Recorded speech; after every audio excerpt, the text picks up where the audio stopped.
This channel does not promote or promotion any illegal activities. All content provided by this channel is meant only for educational purpose only.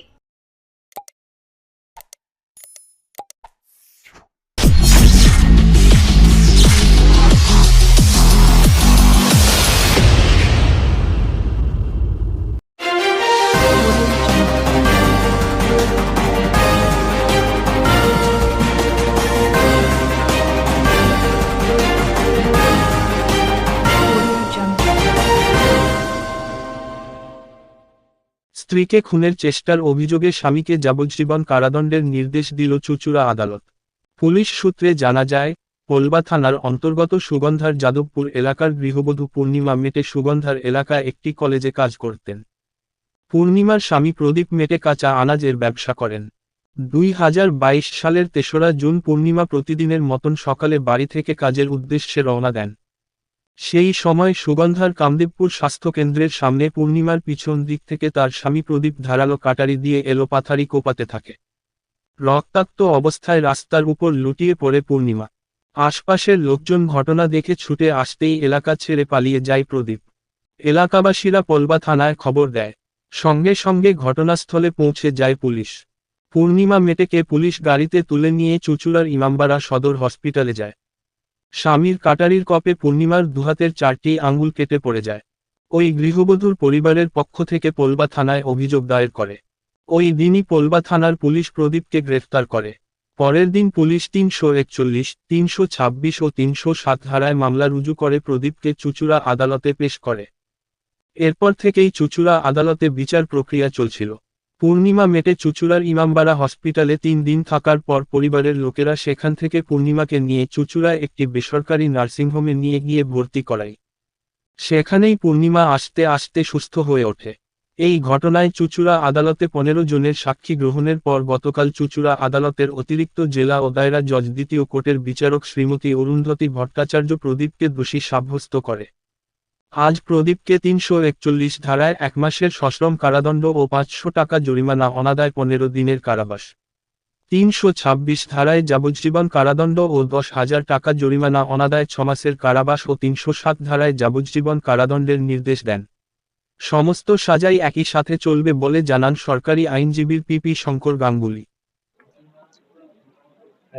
আজকে আপনারা তো শুনলেন একটা 307 এই ধারার মামলায়, অর্থাৎ খুনের চেষ্টা, এই মামলায় আজকে একটা সাজা দিল আমাদের চুঁচুড়া আদালতের দ্বিতীয় সেশনস কোর্ট দায়রা আদালত শ্রীমতী অরুন্ধতী ভট্টাচার্য। আচ্ছা, এই মামলাটার অতি দ্রুততার সঙ্গে মামলাটা শেষ করতে পারলাম বলে আমি খুব খুশি। এই পূর্ণিমা মেটে ওর এক ভদ্রমহিলা, তিনি তার স্বামীর যিনি ছিলেন, তার স্বামীর সঙ্গে কি বনিবনা সেটা বক্তব্য নয়। ওই যেদিনকার ঘটনা, এই ঘটনাটা ঘটেছিল 3/6/22 তারিখে ঘটনাটা ঘটেছিল। এই ভদ্রমহিলা একটা কলেজে চাকরি করেন। সেই কলেজটা হচ্ছে পোলবা থানার অন্তর্গত, এবং তিনি যখন ওই কলেজে চাকরির জন্য যাচ্ছেন, তিনি একটা জায়গায় কামদেবপুর হেলথ সেন্টারের কাছে যখন পৌঁছেছেন, তখন হঠাৎ করে তার স্বামী তার রাস্তা আটকায় এবং রাস্তা আটকে তাকে এলোপাথারি ভাবে কাটারি দিয়ে কোপাতে থাকে। তাকে যখন কোপাতে থাকে তখন তিনি চেষ্টা করেন, সেই ভদ্রমহিলা তাকে বাঁচানোর। সেই কোপের আঘাতে তার দুটো হাতের দুটো 4টে আঙুল কেটে গিয়ে একদম মাটিতে পড়ে যায়, এবং তারপরেও সেই স্বামী তাকে কুপিয়ে যেতে শুরু করলে তার শরীরে বিভিন্ন জায়গায়, ঘাড়ে, কানে, সমস্ত জায়গায়, হাতে বিভিন্ন রকম ক্ষতবিক্ষত করে দেয় তাকে। সঙ্গে সঙ্গে পরবর্তীকালে তাকে চুঁচুড়া হাসপাতালে নিয়ে আসা হয়। চুঁচুড়া হাসপাতালে আনবার পরে তার অবস্থা দেখে তাকে সঙ্গে সঙ্গে সিসিইউতে ভর্তি করা হয়। 3 দিন সেখানে ছিলেন। তখনও কেউ জানতো না তিনি বেঁচে থাকবেন, সুতরাং তিনি মারা যাবেন এটাই সকলে আশঙ্কা করেছিল। সেই জন্য পুলিশের তরফ থেকে মৃত্যুকালীন জবানবন্দি যেটা নেওয়া হয়, ধরেই নেওয়া হয়েছিল তিনি বাঁচতে পারবেন না, সেই জন্য সেই জবানবন্দিও নেওয়া হয়েছিল। এবং তারপরে সেখানে তিনি সবকিছু ঘটনা বলেছিলেন, যে ঘটনাটা আপনাদের সামনে বললাম। পরবর্তীকালে তাকে 3 দিন পরে সিসিইউ থেকে ছাড়িয়ে দিয়ে অন্য একটা হাসপাতাল, চুচুড়াতে স্পোর্টস হাসপাতালে, সেখানে তাকে ভর্তি করা হয়। সেখানে 23 দিন তিনি মৃত্যুর সঙ্গে লড়াই করে কোনো রকমে তিনি তার জীবন ফিরে পান। আর এই যে স্বামী তাকে এইভাবে যে নির্মম ভাবে মারল এবং তার ফলে তার দুটো আঙুল চলে গেল এবং তার এখানকার মুখের অংশ ক্ষত হলো, এবং এই ভদ্রমহিলার একটি মেয়ে আছে, তিনি নার্সিং পড়েন ব্যাঙ্গালোরে। এই ভদ্রমহিলা তার সামান্য বেতন দিয়ে সেই মেয়েটাকে পড়াচ্ছে, মানে তার যে কি ক্ষতি হলো সেটা আপনারা সকলেই, এটা প্রত্যেক সমাজের প্রত্যেকে সেটা বুঝতে পারছেন। যাই হোক, এই মামলায় খুব দ্রুততার সঙ্গে এই মামলার যিনি আয়ো ছিলেন তিনি এই মামলায় চার্জশিট দাখিল করেন।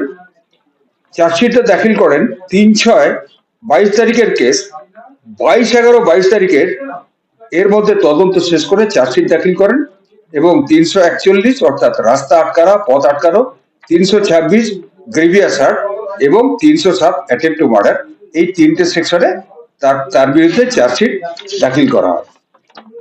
তা আজকে এই মামলায় 16 জনকে সাক্ষী হিসেবে দেখিয়েছিলেন তদন্তকারী অফিসার। তার মধ্যে 15 জনকে আমি সরকারের তরফ থেকে তাদের সাক্ষী দিয়েছি এবং সমস্ত বিচার প্রক্রিয়া শেষ হওয়ার পরে গতকাল এই আসামিকে দোষী সাব্যস্ত করেন মহামান্য আদালত এবং আজকে তার রায় শোনানো হলো এবং সেই রায়টা এরকম রায় হয়েছে, 341 অর্থাৎ যেটা তাকে পথ আটকে ছিল সেই জন্য তাকে 1 মাসের সাজা দেওয়া হয়েছে এবং সেই সাজাটার যদি এবং তার সঙ্গে তাকে 500 টাকা জরিমানা করা হয়েছে। 500 টাকা জরিমানা অনাদায়ে তাকে আরো 15 দিনের সাজা শোনানো হয়েছে।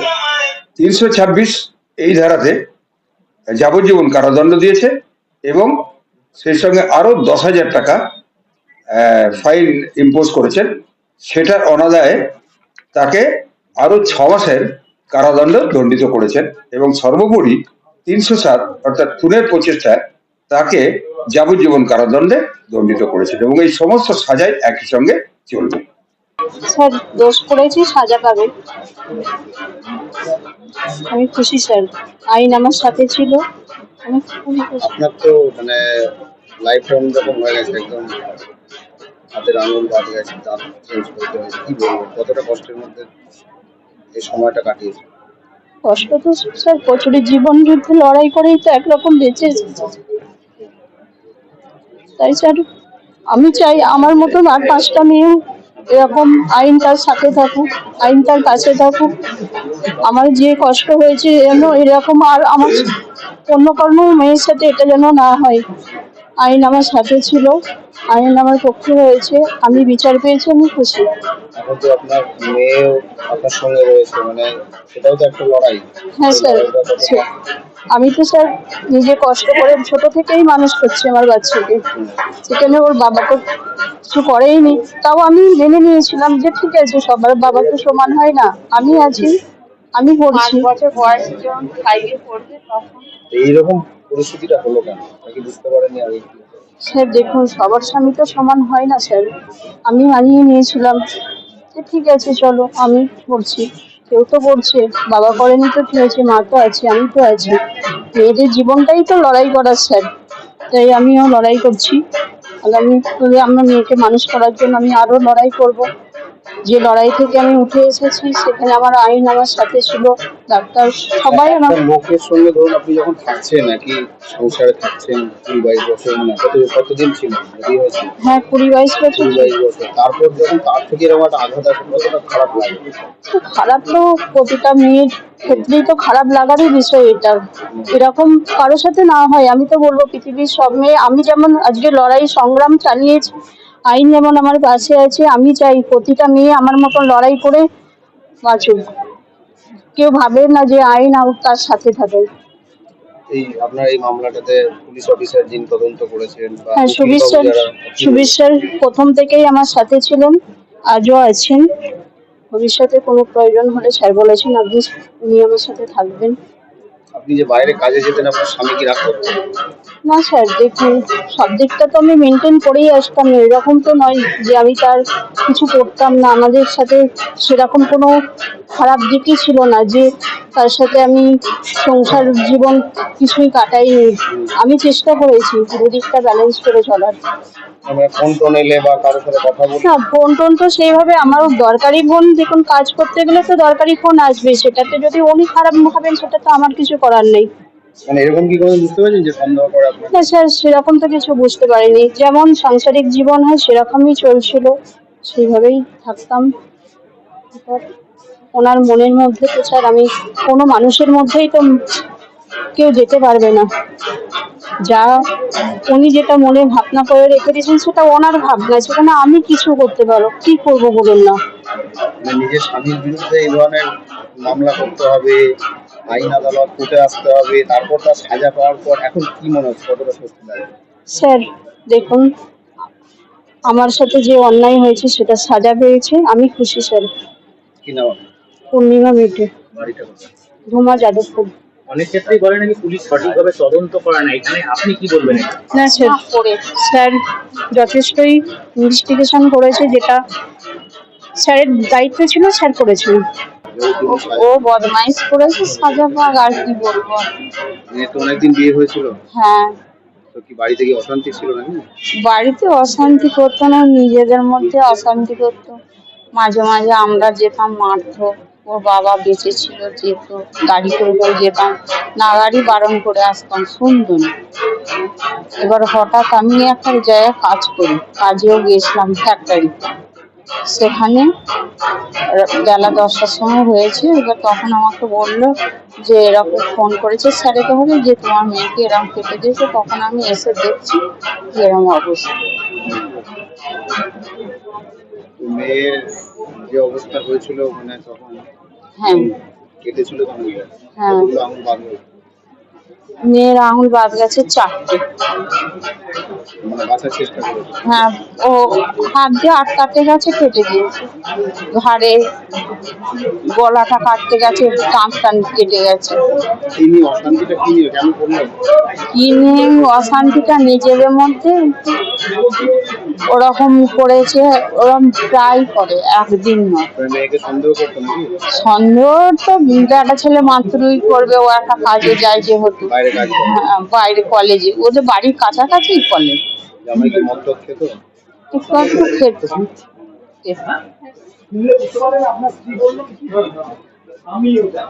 হ্যাঁ, তাহলে এবার আমি আর কি করবো, আমরা দু মানুষের নাগাড়ি যেতাম, বারণ করতাম, শুনতো না।